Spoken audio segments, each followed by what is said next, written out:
people in our world today are living with hurt feelings, very painful experiences. Majority of people are hurt through domestic abuse and other vicious crimes.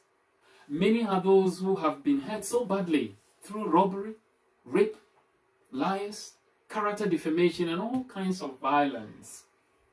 Sadly, in most cases, the perpetrators of these crimes are not harmed by their own wrongdoing, but their victims remain in perpetual mental agony for the rest of their lives.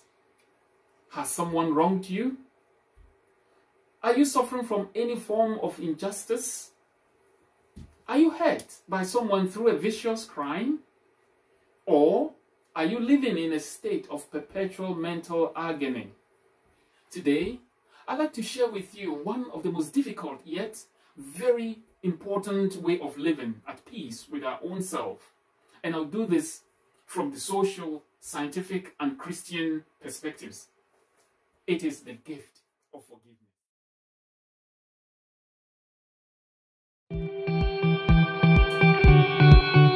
Forgiveness is a deliberate decision you make. It is a precious gift you give to an offender to liberate the feelings of anger, resentment, or taking revenge on a person or group of people who have caused kind of harm to you. As a gift, we forgive regardless of whether the culprit deserves it. But because we have lost our sense of forgiveness, homes are being broken, marriages, good relationships have become sour and bitter, while many nations have been destroyed due to unforgiveness. To forgive isn't really about letting an offender off the hook. Neither does it exonerate them from their wrongdoing. Rather, it helps to release yourself from carrying around the laden of mental agony. It enriches your spirit so that you can do away with hate, bitterness from your heart and your mind. It helps you to guard against a vengeful heart that edges you to wanting to reciprocate the harm or the hurt someone has inflicted upon you.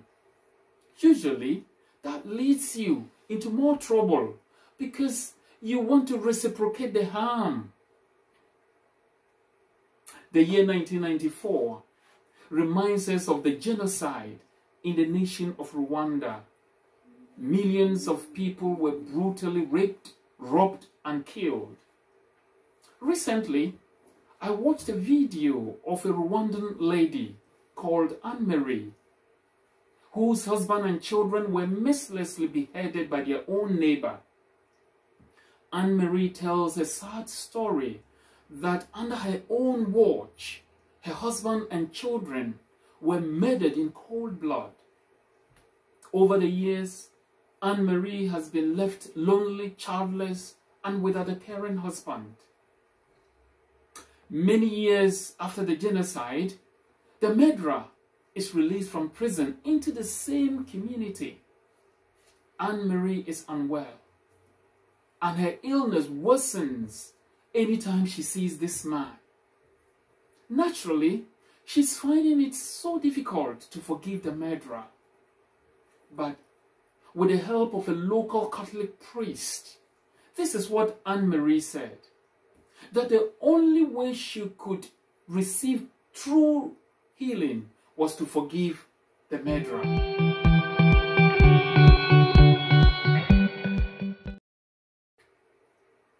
I am not in any way suggesting that you do not have the right to be angry or seek justice when someone offends you.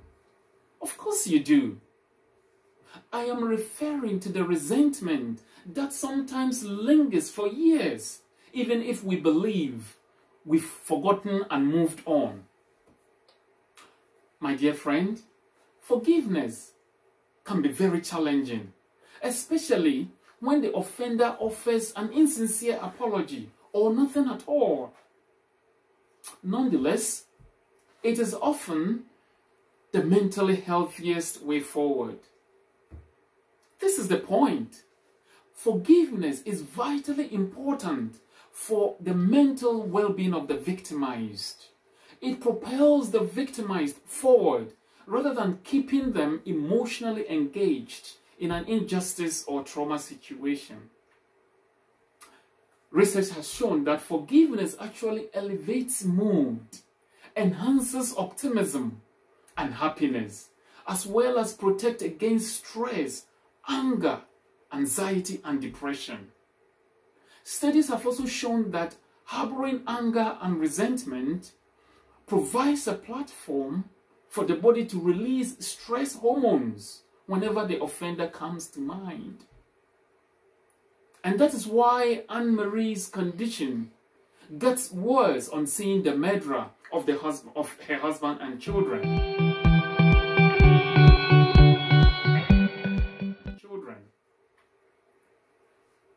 In the scripture, Jesus admonishes us in the Gospel of Matthew, chapter 6, verse 14 to 15 to be precise. He says that if we forgive others their trespasses, our Father in heaven will also forgive us. But if we do not forgive the trespasses of others, neither will our Father in heaven forgive us. In a positive, glorious implication, Jesus is showing us that forgiveness is key. And the most effective practical way to let the world know that we as Christians have a good understanding of the gospel of forgiveness is by showing the world that we know how to forgive. In St. Luke's Gospel, the parable of the prodigal son is very popular. Jesus tells of how the young brother demanded his share of the father's properties and squandered all of them before coming back to plead for another chance. His dad did not only forgive him, but threw a party, a big one, for him also. However, his elder brother was unhappy about this. He felt he had been unfairly treated by his own father. So he became disgruntled, bitter, and sour. He refused to join in the party. But hear this.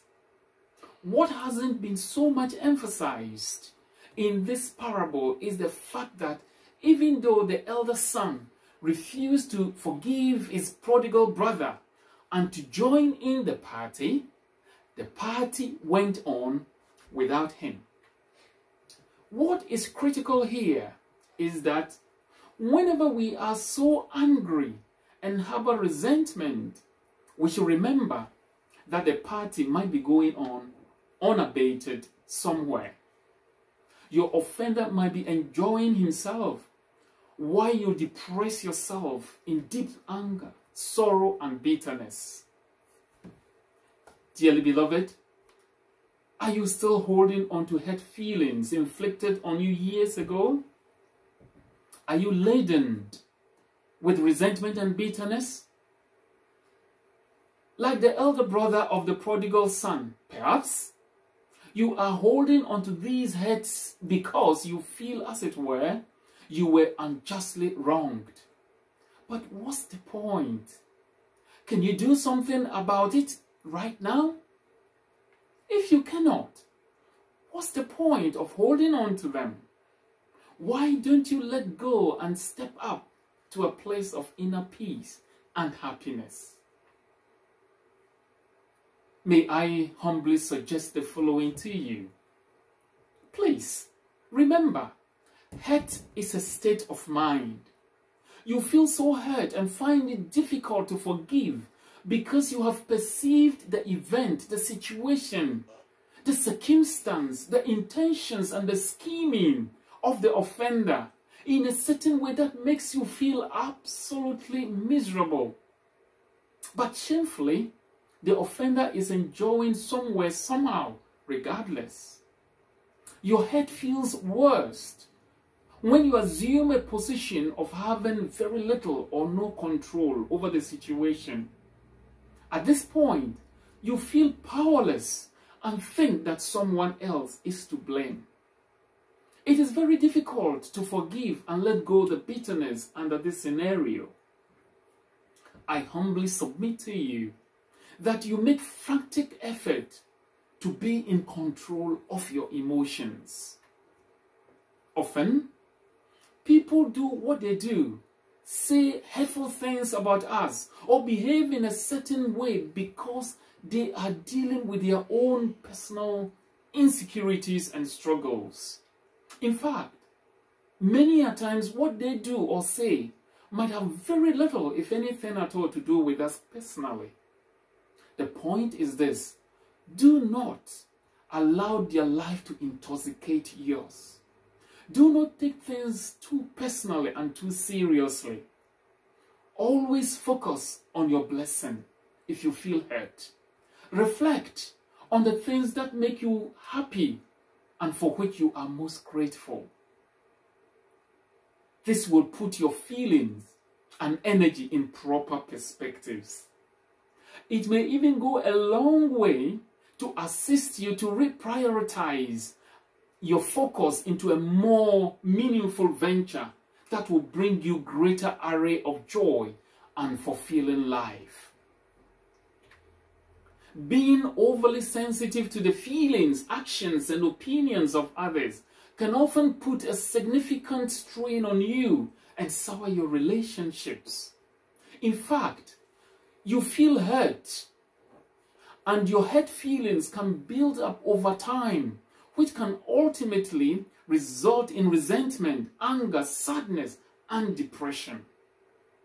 My dear friend, the feeling of hurt is very seductive. It can seduce you to hold on to grudges and even get into more trouble. It can make you lose faith and trust in people, which can cause you to wallow in cynicism and self-pity. Why don't you forgive and enjoy inner peace and happiness? Perhaps, like the brother of the prodigal son, the only way you can take part and enjoy the party is to forgive your offending brother. Or, like Anne-Marie, the only way you can enjoy true healing is to forgive. Lastly, remember, life is too short to live worrying all the time. Thank you.